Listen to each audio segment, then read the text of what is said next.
Gumagamit? Oo. Hindi ako tumitigil gumamit. Gumagamit ako araw-araw. Pagising ko hanggang matulog ako, kahit tumatay ako, gumagamit ako. Sinabi mo hindi ka daw pwedeng huliin dahil anong dahilan? Bakit?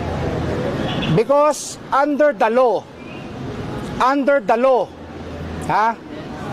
Under the law of God sa Bible, you cannot touch me.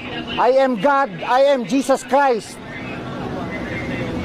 You're the son of God? Yes, no, I am God in flesh. Paano mo nasabi, sir? Ha? Paano mo nasabi na you're a God? I am untouchable. Pero sir, ano masasabi niya? Pinasasa na kayo ngayon. This is illegal. Kasi? You have nothing against me. You cannot touch me. I am Jesus Christ. Sir, ano ba? Lahat kayo, lahat ng kaluluwa nyo akin.